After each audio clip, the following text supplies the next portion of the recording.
Olá, alunos da Escola Tuiuti, tudo bem com vocês? Professor Wagner Chaves, de Geografia, trazendo mais uma aula, hoje inaugurando o nosso terceiro bimestre nessa disciplina de Geografia.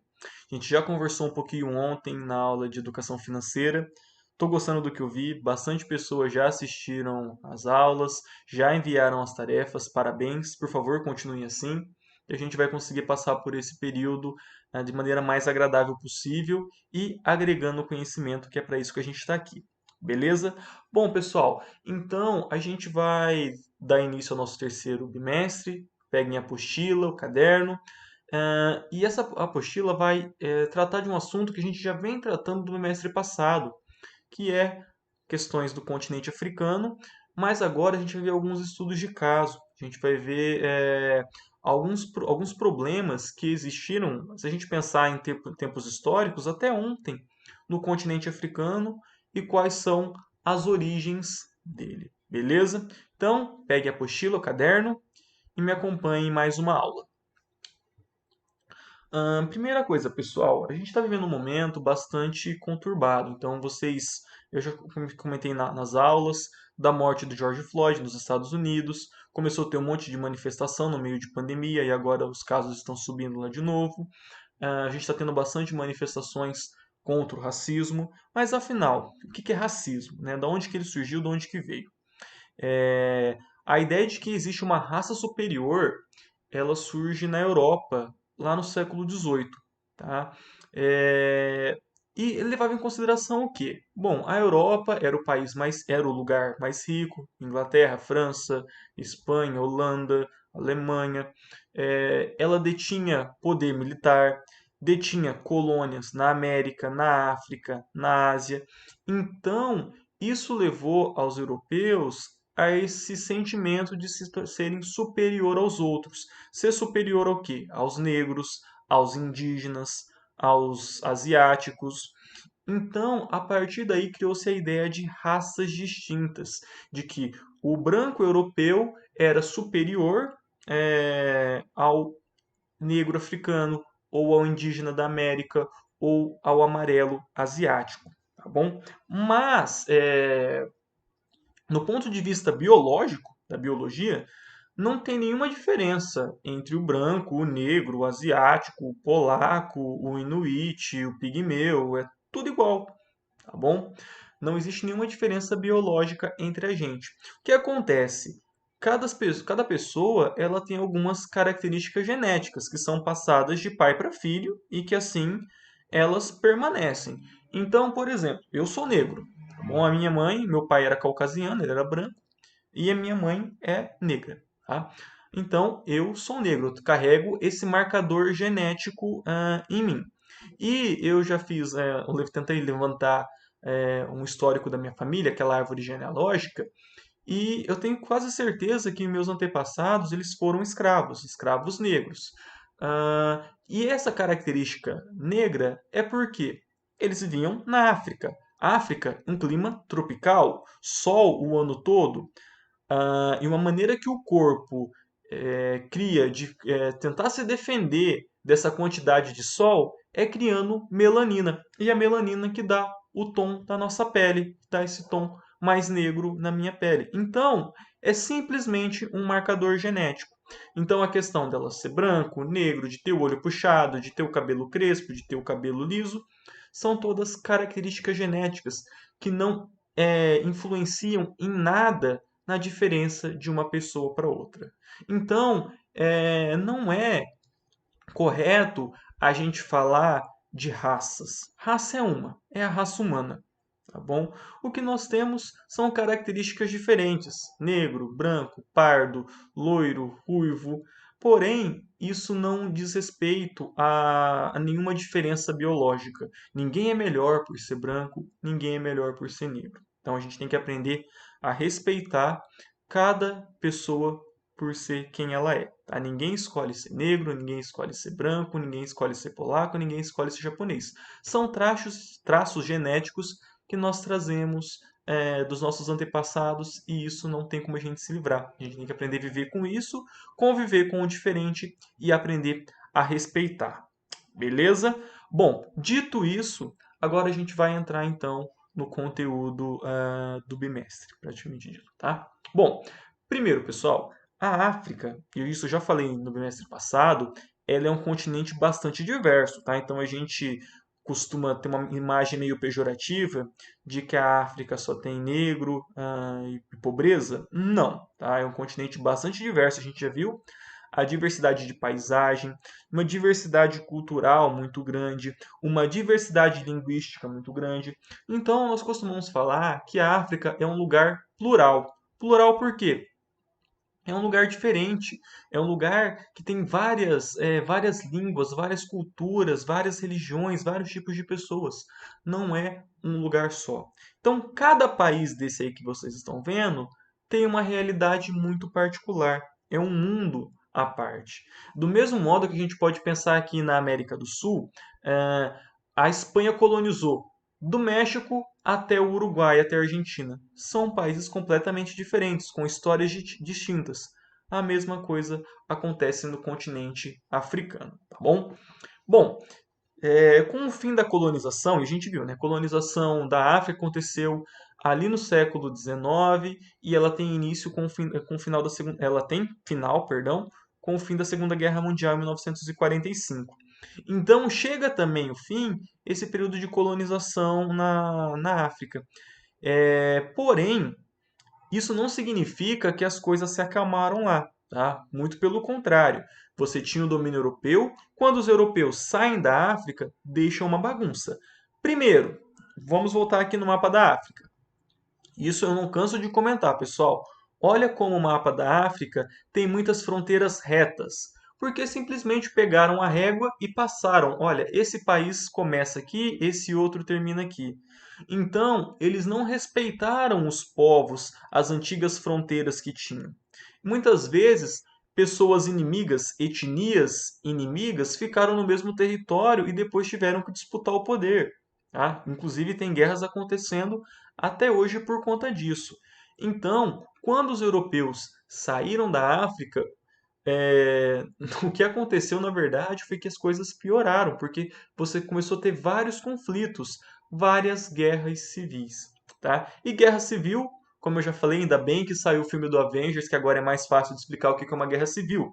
É um conflito entre pessoas de um mesmo país, tá bom? Quando pessoas do mesmo país se erguem, pegam em armas para combater não um inimigo externo, não um outro país, mas alguma coisa dentro do próprio país, nós chamamos isso de guerra civil, tá bom?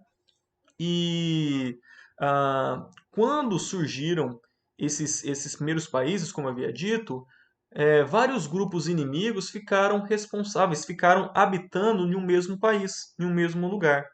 Tá? E quando os europeus saíram, começou a briga. Quem que vai ficar no poder? Essa etnia? Essa etnia? Esse grupo? Então aí começou essa série de guerras civis, tá bom? É... Bom, para a gente ter uma ideia, com essa existência de guerras civis, alguns grupos eles se perpetuaram no poder, tá bom? E eu trouxe um exemplo para vocês do Paul Biya, que é presidente do Camarões desde 1982, tá, pessoal? Mas antes disso ele foi primeiro-ministro, então ele está no poder desde 1975. 1975, acho que minha mãe estava nascendo nessa época, tá? Então, essa pessoa ela se perpetuou no poder. Então, essas guerras geraram o quê? Regimes ditatoriais. Quando eu falo de ditadura, eu falo que não existe uma substituição democrática do poder. Então, vamos pegar o exemplo do Brasil. Alguns anos atrás, o partido que estava no poder foi acusado de corrupção, ele foi julgado, a presidente saiu e teve novas eleições depois e mudou completamente o espectro político do Brasil.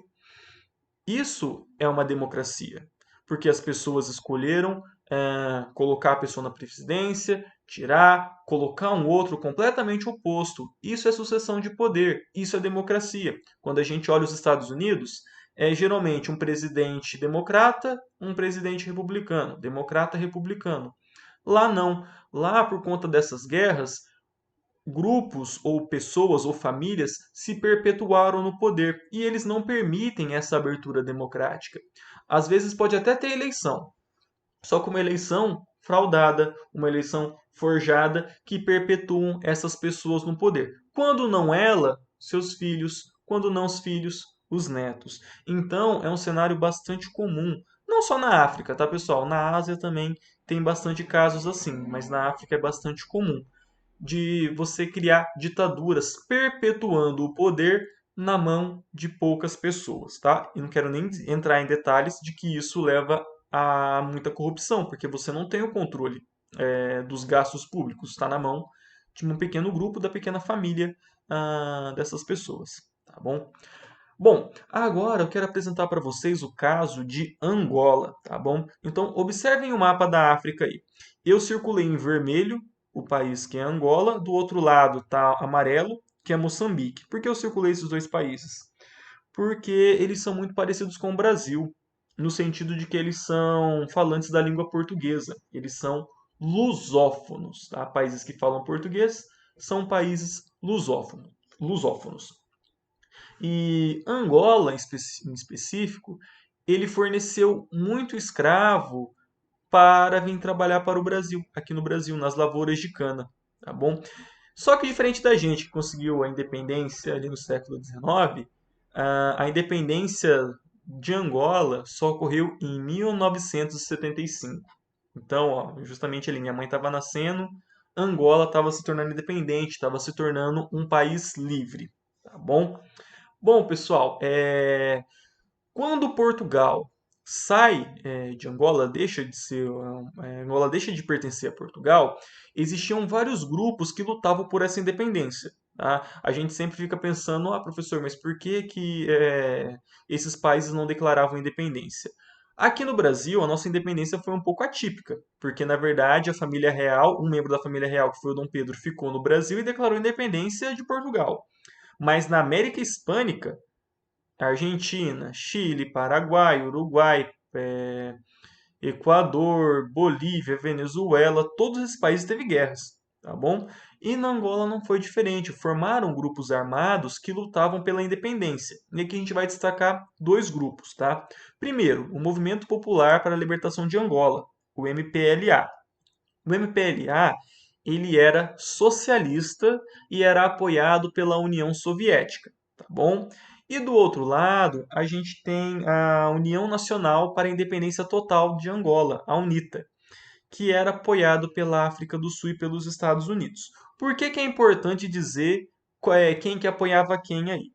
Nesse contexto que nós estamos falando, década de 70, 75, o mundo vivia a Guerra Fria. Tá? A Guerra Fria ela foi um conflito entre União Soviética, que é um país que não existe mais, que era a Rússia e mais 15 outros países que eram socialistas, contra os Estados Unidos.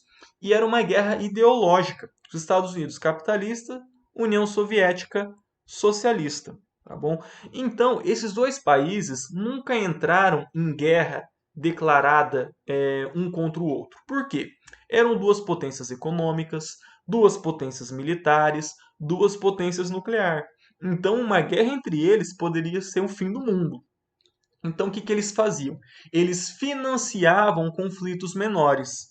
Então, a União Soviética bancava guerrilhas em alguns países, os Estados Unidos bancava exércitos e guerrilhas em outros, e assim que eles viviam disputando essa zona de interesse. Porque, por exemplo, se a União Soviética financiar um grupo e esse grupo tomar o poder, esse país vai se aliar à União Soviética. Dos Estados Unidos a mesma coisa. Se ele financiar um grupo e esse grupo tomar o poder, ele vai se aliar aos Estados Unidos. Então, é muito importante a gente pensar nesse contexto esses dois partidos. Um apoiado pela União Soviética, socialista. Outro apoiado pelos Estados Unidos, capitalista. Mas isso é assunto para uma outra aula, só para vocês entenderem o contexto, beleza? Vamos voltar para Angola. Então, com a saída de Portugal de Angola em 1975, a movimento pela libertação de Angola, que era apoiado pelos socialistas, pela União Soviética, ele controlava as principais áreas urbanas, como Luanda, que é a capital de Angola. E por isso se tornou o governo reconhecido. Porém, isso nunca foi aceito pela UNITA, que era o grupo apoiado pelos Estados Unidos. Então, o que, que eles fizeram? Iniciam ataques ao governo angolano, ao governo do MPLA, que era o governo reconhecido. Professor, o que é governo reconhecido? Vamos lá, pessoal. Tem um caso bastante atual que está acontecendo agora. Vocês sabem do caso da Venezuela, correto? A Venezuela tem um presidente, que é o Nicolás Maduro.